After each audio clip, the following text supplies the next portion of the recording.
Today, I'd like to talk to you about how we pressure ourselves into thinking that we have to create only perfect drawings or achieve perfect results in general. The thing is that kind of mindset often leads to procrastination because deep inside we believe that we won't be able to achieve that result anyway, so why bother starting, right? I don't know about you, but I've been there so many times that I can't even count. I've spent years caught in that analysis paralysis in my head, hoping that while I'm thinking about achieving my big goal, my skills will magically improve on their own, and next time I'll pick up a brush or pencil, I'll create that exact masterpiece I've been waiting for my entire life.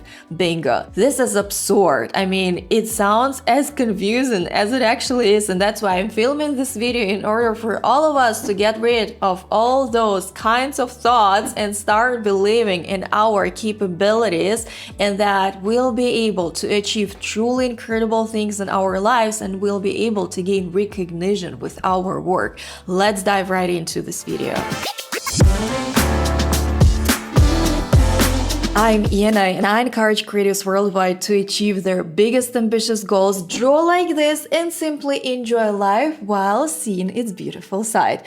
I've been wondering a lot why the topic of confidence isn't taught at universities or art school studies, for instance. Yes, there we build a solid foundation for our skills, like how to apply shadow in the most correct way, how to work with colors, how to build a complex composition from our imagination, and all these things. But the topics like how to market our skills in the proper way, how to price our work so that it does both, reflects the value of it and speaks to our ideal customer, and how to actually start selling our skills, how to start selling our work. It's like the dark forest, right? But the thing is that when our work doesn't get the recognition it deserves, or the recognition we think it deserves, it often leads to dissatisfaction with our work. This is when we start blaming lack of talent. This is when we start blaming the thing that we weren't born into a creative family. This is when we start blaming the fact that we don't own,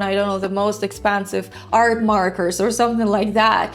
And worst case scenario is when we simply stop creating, thinking that art isn't for us. But I have an opposite example for you, and you can probably relate to that. You once visited an art museum or an art gallery, and you saw that piece of art that kept you captivating, that really fascinated you, but at the same time, you couldn't help but wonder, I could do that too, right? My skills aren't worse than the skills of this or that artist. Why not me? And I'll tell you why. First of all, it only shows us that it's all about confidence and the way of knowing how to communicate our ideas to the world so that potential buyers or potential, galleries or museums, whatever your goal is, simply can't say no because they see the value that you communicated with them.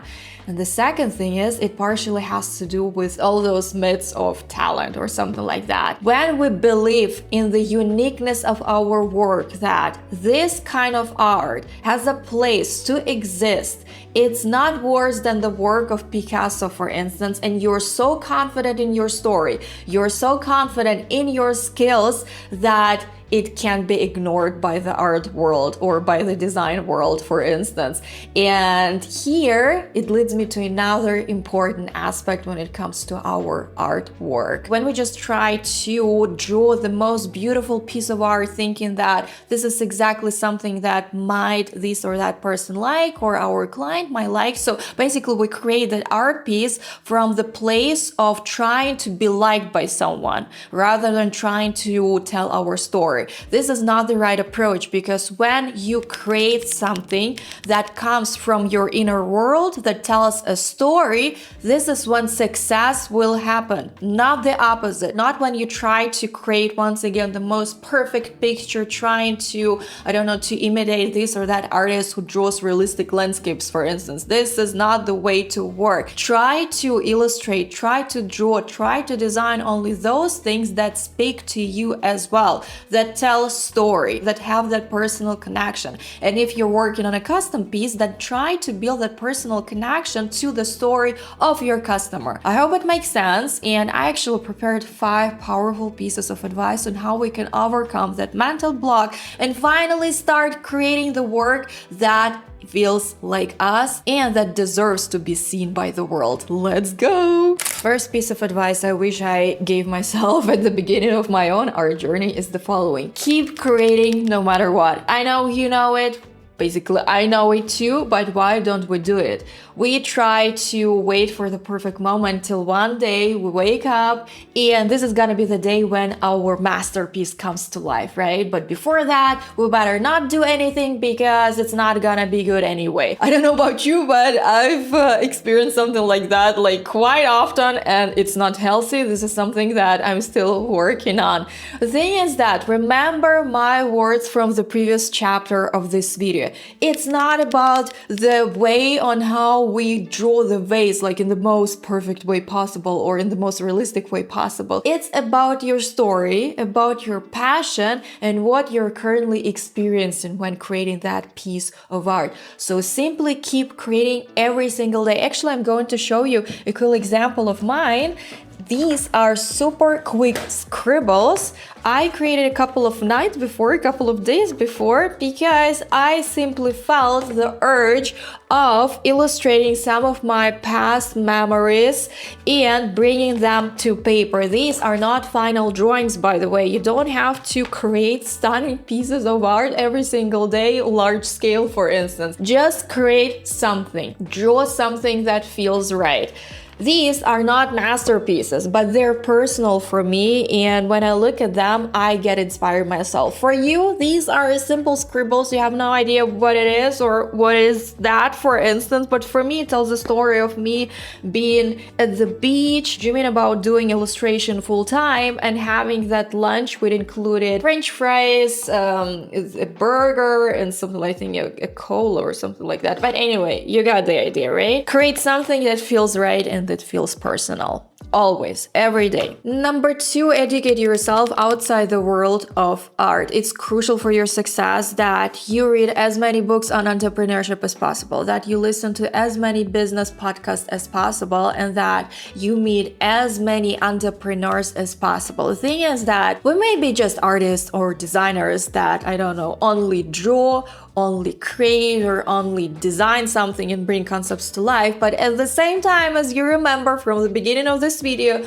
we are also entrepreneurs who sell our own services, and it doesn't matter whether you have your own business or not. You also sell yourself when trying to get that dream job, and it's crucial for you to be educated in the business field as well. I prepared a couple of resources for you, and by the way, recently I filmed an entire video on my top 10 books on business, entrepreneurship, and creativity that have changed my own mindset enormously, so make sure to check that video out. But let's start with these particular books. First of all, Donald Miller, Building a Story Brand. This is a Bible on how to start a successful business from scratch. I read this book during my interior design studies when I had no idea what I'm going to do with my future, and it has helped a lot.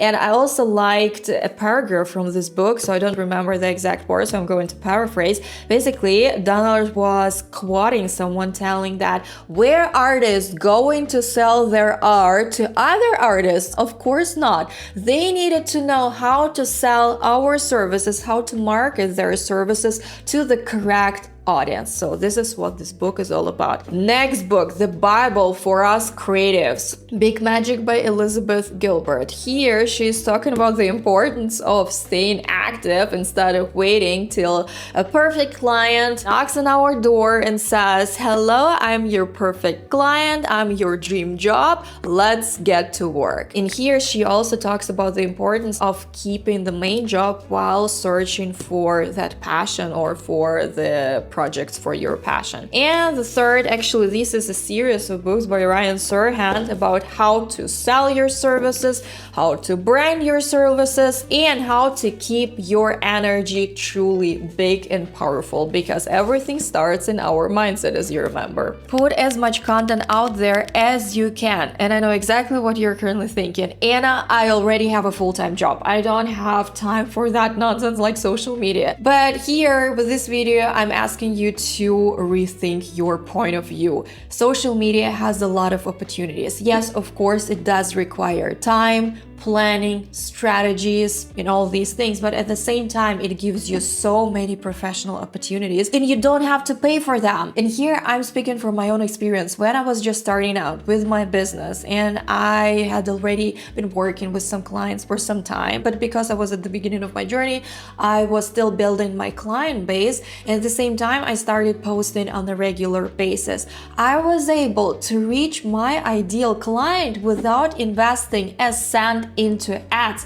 How did that happen? First of all, I stayed consistent, and second, I figured out which content type my ideal client would enjoy. And it's crucial, by the way, when it comes to content creation. Don't create content for you, but create content for your ideal client. And here, that brings me to another important aspect when it comes to content creation. Don't try to be perfect. Yes, you have a certain content type you have to put out there for your ideal client, but on the other hand, it needs to be authentic. It needs to be you. It's the same with art. It needs to be personal and authentic. You don't have to create the perfect design concept every single day in order to be able to post it. For instance, post a story from your professional work, post a photo of your desk, film a reel of you working on a new concept, film a reel of as a bird's eye view of your desk with all your clients and concepts, for instance, something like that. I mean, you can ask also ChatGPT for help, and make sure to utilize AI for your creative work, because it's brain for us designers,